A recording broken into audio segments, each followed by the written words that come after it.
Everyone, welcome back to another episode of the Truck Focus podcast, the podcast that connects my transportation industry experts to the industry to help create a pivotal change.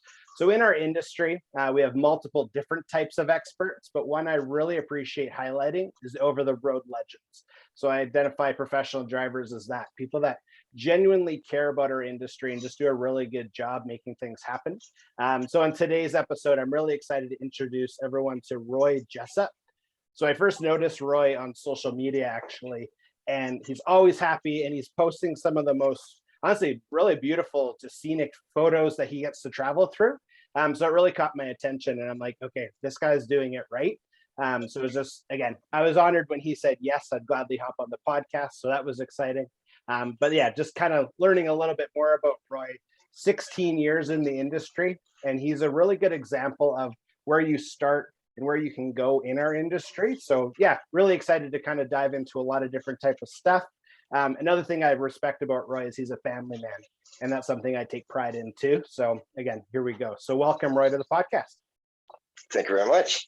This is awesome. Good to be here. Yeah, I know this is exciting. And yeah, I was sharing this off camera before we hit record. The entire episode is to highlight you and what you see in the profession. So yeah, I'm excited to kind of see where it goes. Yeah. Awesome. So just to kind of start us off, I painted a little picture, obviously, of who Roy is, but why don't you kind of share exactly that? Who is Roy? Yeah, well, you said a family man. I mean, family's quite important to me. I got 4 kids, age 18 to 2. Wow.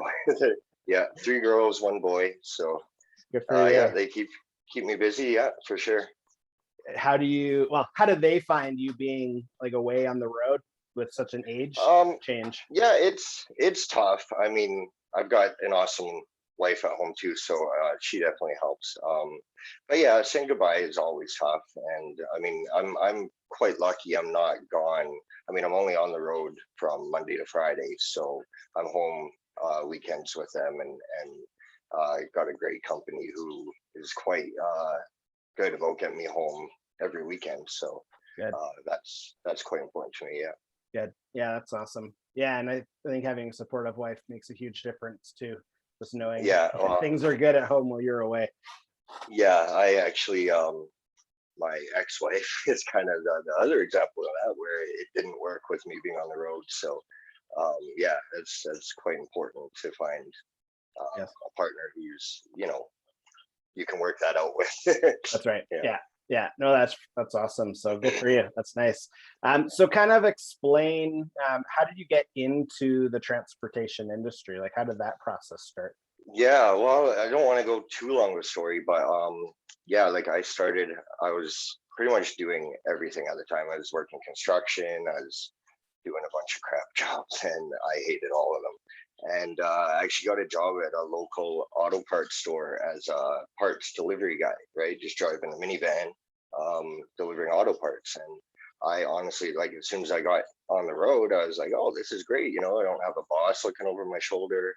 I can stop for a coffee when I want. Like, I really like the driving aspect. Like, it paid like crap because it was just auto parts, but it kind of, I figured out, hey, I really like this driving. Like, this is something I want to look into. So then from that, I applied for a 5-ton job, a body job, delivering pallets around, and yeah, really enjoyed that.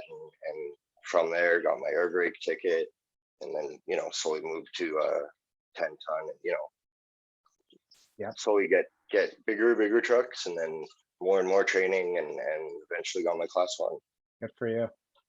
Yeah, that's a healthy progression. That's very similar to mine too. So when you first shared that, I'm like, okay, that's exactly what I did. Was I just started on a little single axle tilt deck, and then worked my way up, and different training obviously, and licenses, and no, that's awesome. So through that progression, obviously from auto parts to class 1 over the road, what sector are you hauling now? Is it general freight, flat deck? What are you in now? We do reefers now. Okay. So it's mostly like produce and meat and whatnot, but yeah, it's awesome. Yeah, I'm familiar with the fun, I'll say, of produce and reefers, and just making sure they're running, and the emergency if they stop. So Yeah, Yeah, that's yeah. awesome. And what Always seems like got a tight deadline with the. It always seems the reefers have a tighter deadline, but yeah. yes. Yeah. And are you mostly staying in Canada, across border? Where do you travel? Yeah, no, we do all Canada.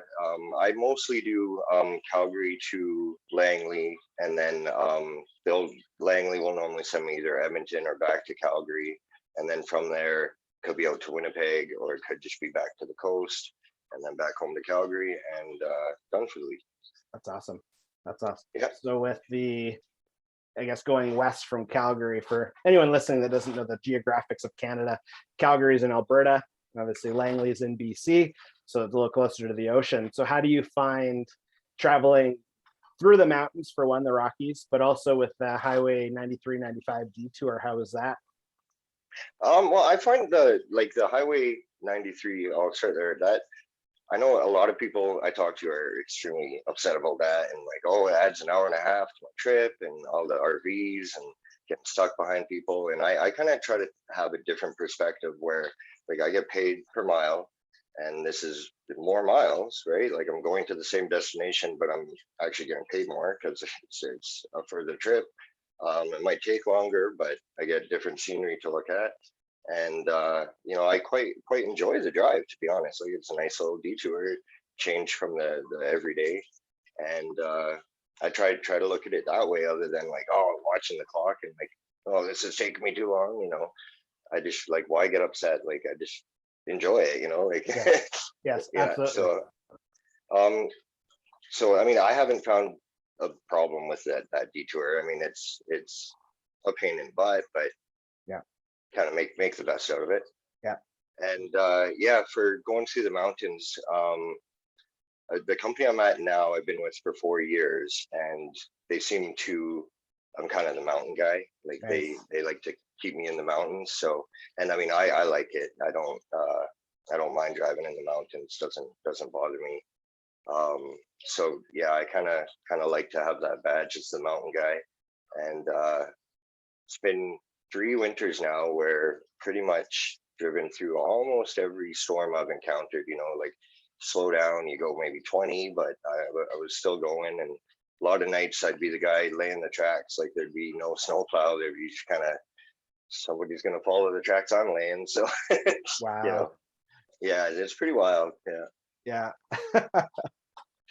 I've white knuckled way too many times in that terrain. So good for you. Yeah, that's a good yeah, honor too, being known as that, because I think, well, again, we're familiar with the terrain. So there's some people that yeah. won't go, and then there's some people that shouldn't be in those areas where you can tell. That's right. I don't Yeah, know if you've had the training that you need to travel, especially in winter. Tire chains on, tire chains off, and yeah, fuel. And yeah, that's a different beast altogether than flat ground for sure.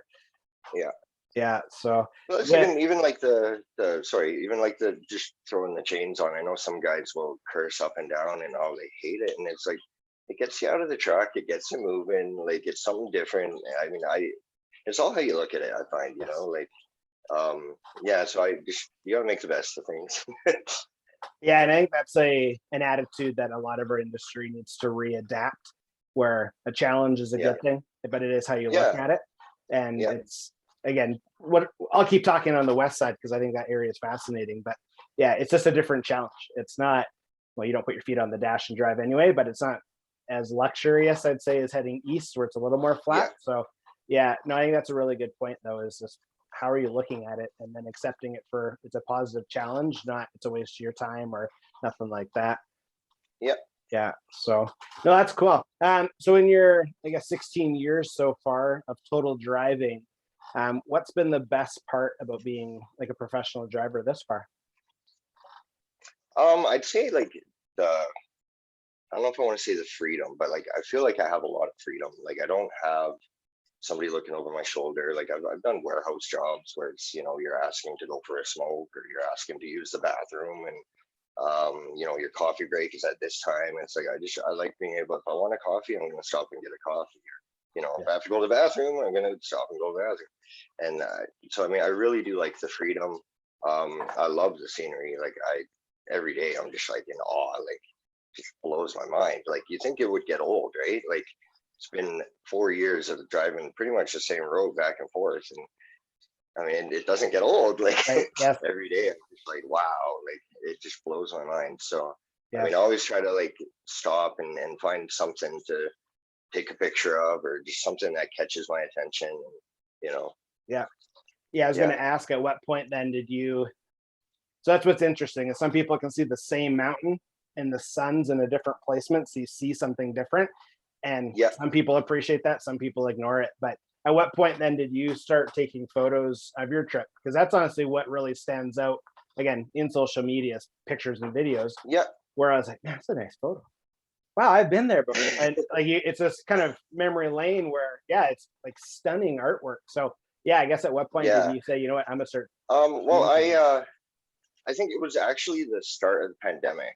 Um, March of last year, I think, when I stumbled on that Canadian Truckers page on Facebook, and they were listing a lot of like pandemic related, like, oh, don't go to this restaurant because they're closed or they won't serve you or whatever. So that I got into that group with that, like, to kind of get updates of what we could or couldn't do during the pandemic.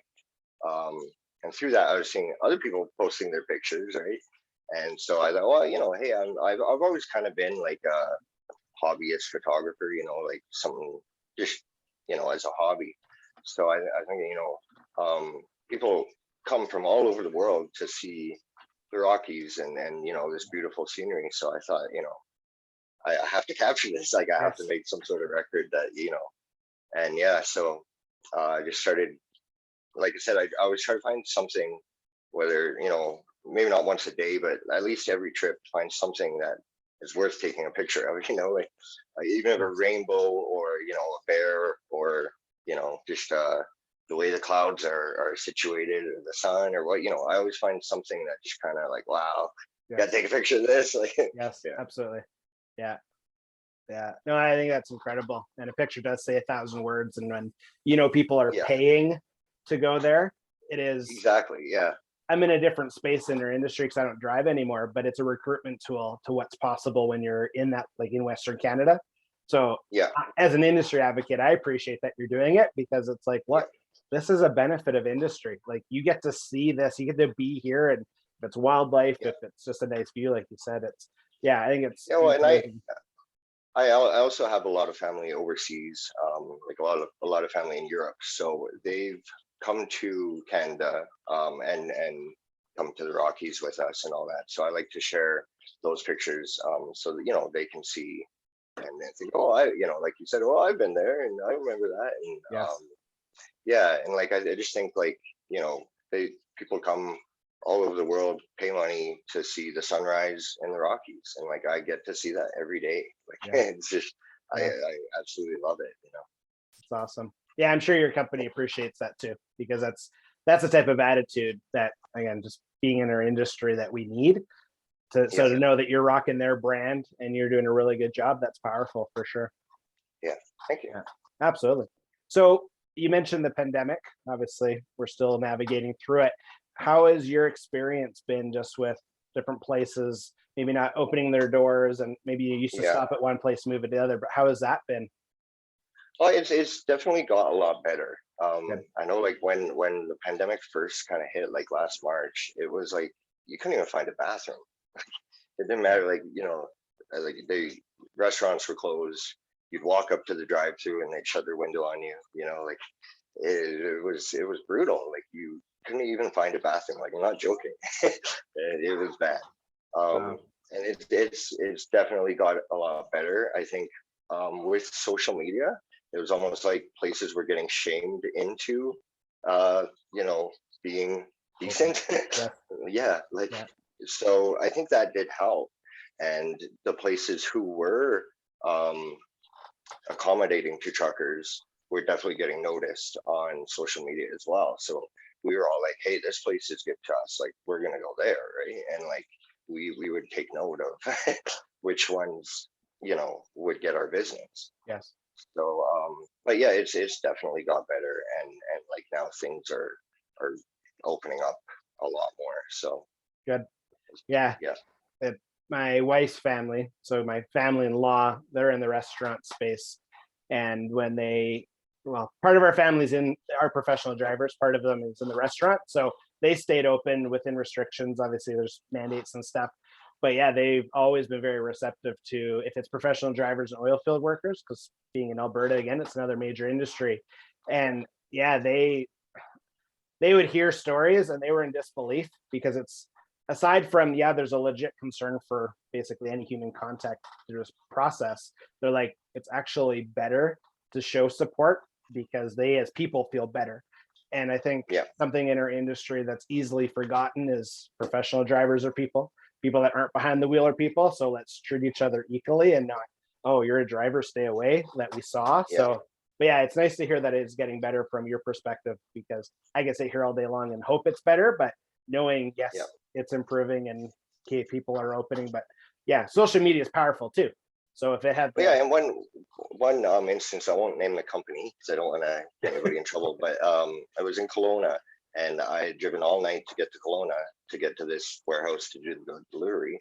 And I had a tight deadline. So I didn't even really want to stop. I just drive all the way to Kelowna, get there, and like, I need to go to the bathroom. And like, I get there and it's like, yeah, it's now, I gotta go. And they refused me. No, you can't come in here. You can't use our bathroom.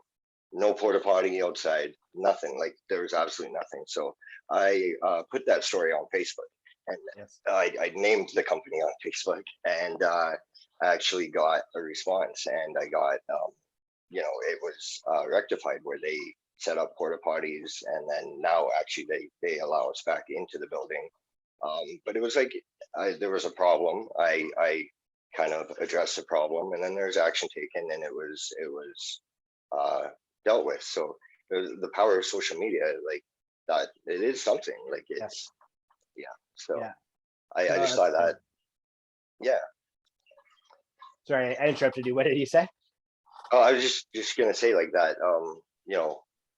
The porta potties were there, so I mean, even it wasn't just for me, right? Like the other drivers are gonna have access to them, and I mean, nobody really likes porta potties, but they're better than nothing, right? So no, that's tough, and it's nice to see that there was a response, because at the end of the day, it's not a big ask at all. It's a very humane ask. Hey, I gotta go. Like, and I'm like, I'm a quick peer, so I'm like, I've peed in some weird spots because I'm like, sorry, I got to. But I think as a society as a whole, I think that was really exposed, and it's not perfect by any means. You still hear the opposite, where people are saying no, but the fact that there was some rectification, that's important for sure. So but again, it speaks to the power of social, where it's not just brand recognition, it's just, again, we're people, and it's just we're all different. So but that's good. So aside from the pandemic, because I think that has identified a lot of challenges, what other challenges do you see are in our industry maybe today that weren't here 4 years ago? Have you noticed anything gotten worse, or anything's harder than it needs to be, or how are you finding that? That's a tough one. Like, 'cause I know with our company, we're just introducing the electronic logs this year. Right. So I mean, there's obviously that. I mean, that's going to change things. Like, how are you finding it so far? I really don't find much of a difference. I mean, I always I was running legal always anyways. So if you're doing it legal, it shouldn't matter, right? But I don't really find much of a difference, to be honest, in that aspect. I think maybe the training to use the ELDs needs to be a bit better, because I'll have other drivers ask me, like, oh, how do I do that? And I was like, well, you should have been told that, like somebody should have taught you that. But so, and then just I find like a lot of I guess this has probably always been there, but I found lately there seems to be a lot more guys on the mountain roads who, like, that's their first time being there. And I don't know if I just didn't notice or didn't pick up before, but speaking to some guys at the brake checks or whatever, and I remember I had one guy in the brake check at Field, and I was following him coming up through Lake Louise and that, and it was snowing like really, really bad, and he was going, I think, 30, and it was line up of traffic behind him, and we get to the brake check, and he comes out, and he's white as a ghost, just so scary. And he started talking to me. Oh, you think they're gonna mind if I sleep here? And oh, you should be okay, right? Like it's a bad storm. And then he was saying like he's from Georgia. He's never been to Canada. He's never seen snow. And like it's like that's scary to think. Like I mean, I'm not saying he's not a good trucker at all. That's I'm right. just Yeah. saying like he's absolutely zero experience on these roads, and he's up here in like one of the worst storms of the year, right? Like so you always kind of have to be aware. The guy in front of you, you know, you don't know. Maybe he's totally experienced in the mountains, or maybe it's his first trip, you know. Yes. So you kind of always have to be aware. Yes. But I guess that's probably always been there, but I don't know why I've seemed to have picked up on that more lately. Yeah, I think that's a good point though. And when we talk about safe commercial vehicles, you're normally basing it off of where you normally travel, and tire tread depth matters in the snow, where it doesn't matter as much on hot, dry ground. So even if it's raining, you can still hydroplane the same. So if someone's from an area where it is their first time, they may think my vehicle's fine for where I'm from, and they may think that's what I'll travel in the entire trip, until you get to somewhere where you're like, okay, there's 11% at the detour, but just in general, 6 to 7% grades where you're normally used to flats, and then your just equipment's not in the best condition to that terrain. Yeah, that could be, I can only imagine that guy, what they're going through, because they're also questioning their own ability when it's not them, it's just the conditions. And having you on the road makes a big difference. So, and again, we've only known each other for a very short amount of time, but I read people's consistencies pretty well.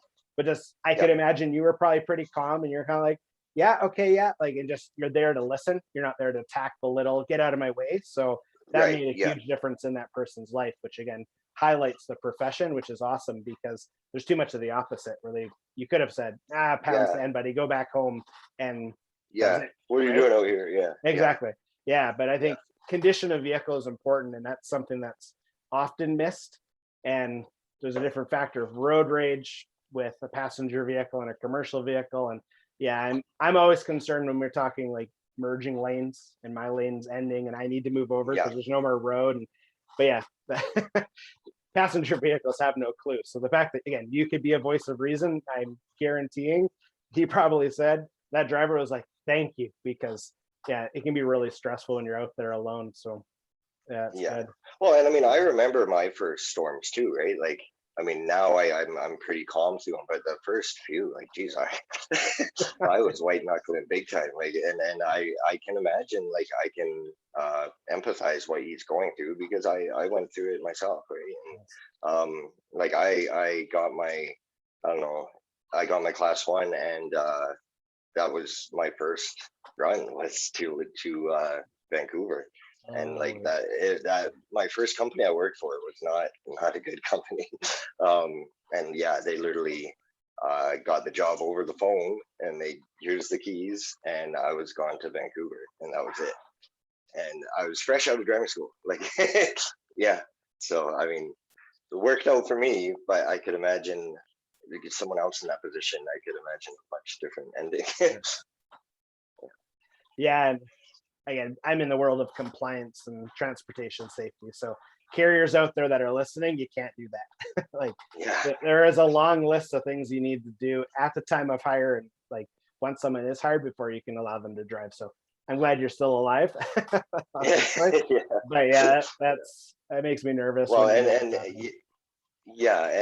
that place was really shady, and they went out of business quite quickly, but I did get my experience, right? So I mean, I take that as a bonus. But and I mean, the lesson learned too, that like not all companies, I mean, they went out of business owing me a month's wage, right? Like and then it was terrible. The trucks were absolute garbage, but it was very eye-opening, right? It was like, hey, you know, not everything is what it seems. Like, you know, you kind of have to look into these companies, and, you know, like you kind of get to choose who you're going to drive for, you know, like just because they're willing to hire you doesn't mean you want to go to work for them. Right? That's right. So that was quite eye-opening. Yeah, no, for sure. Another point, just to kind of touch on it, obviously the ELD mandate came in June 12th. And you mentioned something on the training side where I don't want to dive too much into this whole accreditation journey, I respect Transport Canada and everything that's happening, but I think from, again, a carrier listening to this or a driver listening to this, first off, Roy, he mentioned training is key. So there's things that you just need to know. So if you're a carrier or a driver in a situation where it's new, manage basically that change really carefully, because Roy has a really good attitude. Obviously, where I'm speaking to the broader people that are listening, but Roy has a good attitude. Roy has a really like, okay, I see it, let's do it. Like that type of, it's a positive win. And some people can't be like that. They just aren't wired that way, or they don't think that way. So change management is really important when you go from paper, which someone's used for probably a really long time, to electronic. So having just champions in place is what I say when there is change happening. Someone that's comfortable with an iPhone can be comfortable with an ELD. So finding those people in your fleets. And then again, when you're out on the road, finding people like Roy, not to put too much pressure on him now, but it's important, because at the end of the day, like, we are in this together, and a simple violation that puts you out of service that could have been avoided just by knowing the system a little better, you want to know. So just to kind of touch, because we mentioned ELDs there, Roy. So I'm quite involved in that whole journey. And yeah, I think change management is tough on any organization, but when you're dealing with second language, so if English isn't their first language, but they don't even use email, to now you have to do everything electronic. I get why it's tough on people. So, but yeah, I appreciate your attitude on that too. That's awesome. So in your journey this far, what do you think's been the most valuable thing you've learned so far? Well, just the experience in general. Knowing, like when I started, I think my first trip I took food and water, and that was about it.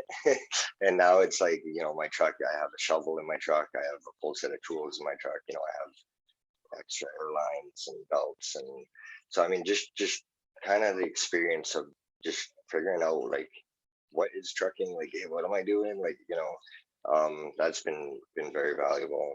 And the relationships with other drivers, like, our company is quite good. We have a lot of like senior drivers who've kind of seen it all, done it all, and you got a question and they're more than willing to help. Like, they, I can't even fathom the kind of, I've just been a sponge. I just like soak it all up off them, and I'm more than willing to pass it on to the next guy too, right? Like, that's kind of how it goes, right? Like, we all start at the bottom. We all start knowing nothing. Yes. And that, build each other up is a lot more productive than trying to tear each other down. Yes. So I think that just I don't know, the relationships, I guess, are quite valuable to me. Yeah, I like how you guys have done it all before, guys and gals, obviously, either or. But yeah, that's a really good point. And having a receptive attitude like you do to their knowledge, because there's obviously the opposite. I know that already, don't talk to me. But being receptive help, like, because people like talking about what they know. And when you need to know what they know, it's a really good, it's a medicine for success. So good job, for sure. Yeah, that's awesome. Thank you. Yeah, absolutely. So for drivers then, or people wanting to become class one, well, obviously Western Canada class one professional drivers, is there any advice that you'd feel comfortable sharing to them? Just do your research before you pick a company. Like, it can make such a difference. Like, I almost quit. Like, I love trucking. I think I was put on earth to be a trucker, but that first company was almost enough to make me quit. Like, I hated it. I absolutely hated it. And it was, I really did question, like, is this a career I want to do? Because they were terrible. And the company I'm at with now is like, it's just night and day. And it's so, it can make such a difference. Whether you're gonna like your job, whether you're gonna like your career, whether you like the people, your attitude, how positive you're gonna be. Like, I'm a very positive guy. I like to, I'm upbeat, quite, but with that first company, like, I was miserable. And like, I was like, hey, this isn't me. Like, what's going on? Like, I'm not the guy to be all stressed out, and I was, right? So, I mean, you definitely got to pick a good company and know. I mean, a lot of times you don't know until you're there, right? Like, they can tell you anything in the interview, they can put anything online, but until you're there and you do it, you're not really going to know. I mean, you can ask around and ask other people's opinions, but yeah, I'd say just do your homework on who you're going to be running for, and yeah, I'd say maybe, you know, there's so much advice I could give to somebody starting out. I mean, it's, yeah, I think it's important I though, don't know. because lots of people just want the job. They got the Yeah. license. Now I got to get a Well, job. that was me, right? Yeah. That was me with my first guy. It's like everywhere's like, no, we need 2 years experience. We need 2 years experience. We need 2 years experience. And then I found someone who was going to hire me over the phone. So I was like, oh yeah, right on. Yes. I'm a trucker. Yes. Yes. And it was like, wow. It was just like, yeah, just mind blowing. Yes. Yeah. Yeah. And I think that's kind of my next question, which you spoke on very, very clearly. So anyone listening right now, again, from a carrier's perspective, is be honest. And I guess I'm going to flip the question to you, Roy, is what should an industry, so we'll talk trucking companies, what's some advice that you'd give? And you can be as open and honest as you want, obviously, but for people starting out that they're looking to hire, I don't need experience, whatever it is, what advice would you give to carriers in our industry today? Well, definitely be honest. Like, don't misrepresent what you can offer me. You know, if like I think I have a bit of a, like, because I've worked for a really, really bad company, and I've worked for a really, really good company, and I've made a couple in between, right? They were, you know, decent, but like the way the good companies take care of the drivers and they respect the drivers, and like you're an actual person. You're not just, you know, oh, he drives truck 105, you know, Right. They actually know who you are. I don't know how I could explain that to the carrier, like what I would want the carriers to do, but just honesty, like just be honest. And if you are hiring a guy who doesn't have experience, train him. Like, get the training in, get you know, you shouldn't be sending somebody to the mountains with no experience. Like, that should not be their first trip. I mean, it worked out for me, but I was lucky. I think, like, you know, like it could have went the other way so easily. Yes. And training. Like, you have to make sure these guys know what they're doing. Yes. Yeah, no, that's good advice. So I think I mentioned honesty at first because I think there's a lot of lies circulating of this is considered good pay when someone knows different, and it's probably not actually good pay. They just know they don't know any different. But also, like you mentioned, you're not just a truck number. You're not meat in the seat. You're a person. And I think that's something industry carriers specifically can really improve on. And I speak for myself because, again, I try and advocate the best I can for the profession and for people, where I think I've heard the comment so many times, well, what do they know? It's like, they know a lot. Like, as professionals, they know more about your customers than you'll ever know. They know more about roads and conditions and mechanical components that you just have no clue on from a carrier standpoint. But yeah, treating people as starters, and then training is so key. And I'm glad you said that, because I think a lot of times people can think, well, they learned it in school, or they must have this experience. It's like, no, let's train. So I completely agree with that too, especially when you're putting people through the conditions that the mountains bring, because you need to be confident. So that's good. I appreciate that very much. It's really good advice. So Roy, just sure, go ahead. Sorry. Yeah, please. I was just gonna say, like, to elaborate on that with the companies being honest. Like, I've heard, I've experienced, you know, like, hey, you're gonna get paid this amount, which is fine, but then the loads aren't there, you know, and it's like you're sitting and waiting, and it's like, well, you guys said you were gonna have a, you know. So I mean, it's not just the rate of pay as well. You got to think, like, do they actually have enough work to keep me busy, or maybe they have too much work and now I'm never going to get home.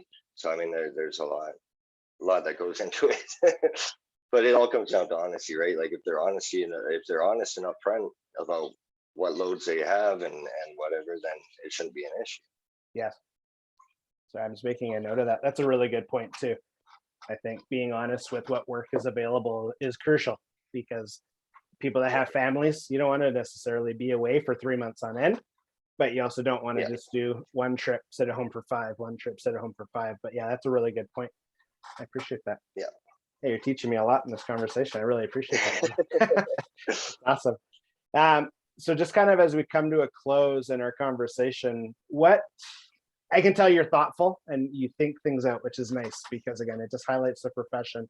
But as you continue to navigate, what's your goal, I guess, in regards to legacy? What do you want other drivers, your carrier, your friends in this space? What do you want to be known for? That's a big word, eh? Legacy. Build it every day. Yeah, well, yeah, yeah. Yeah, well, I like to, I mean, above everything is safety, right? Like safety is everything, is absolutely everything. So I'd like to be known as the guy who got it done and got it done reliably and safely. And you know, I've had I think almost 3 years where if unless the road was closed for an accident, I made my deadline. So I'd leave Calgary. You know, I always have a 5 a.m. Delivery on the coast in BC. So if the road's open, I've got it there. So I'd like to just be known as the guy who got it done right, and got it done safe. Yeah. That's huge. Yeah, and that's long lasting too. So I asked that question, and I'm curious for you as a person, but I think people question. They don't question. I'm gonna cancel that. They don't ask that question enough of themselves. So they like Yeah. you can just kind of go through the motions of life, and then all of a sudden you retire. Like, okay, cool. But at the end of the day, when you think from one moment to hours on end, what I want to be known for, I think that's one of the strongest things you can be known for is you got it done right, you got it done safely. And I think that you do that.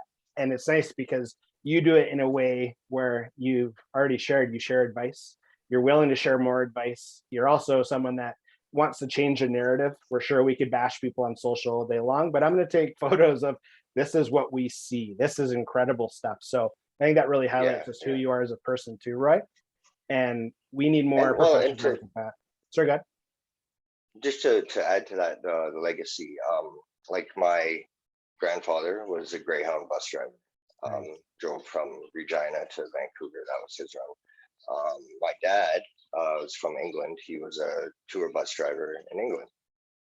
He came to Canada. He stopped driving in Canada, but so I kind of felt like driving was in my blood. Yeah. In that sense. And then, so I mean, my son is 4, and he's come with me a few times, like, you know, come with me on a few trips. And like we have a great big yard in Calgary, right? Our yard is huge. So I let him sit on my lap and kind of drive around the truck around the yard, right? And he loves it. So I mean, I'm thinking legacy to the kids as well, right? Yes. I mean, he like every toy he owns, I mean, is a semi. He loves like, you know, everything to do with semis. He is all over. I mean, my daughters too, but definitely my son has like all about semis. So yeah, I mean, I'm not going to push him into trucking at all. Like he can make his own decision on what he wants to do, but I would be more than supportive if he wanted to become a trucker. Incredible. Yeah, that's neat. I like hearing that because I get my kids involved in this space as much as I can too. And it's nice hearing other people doing it because of the joy.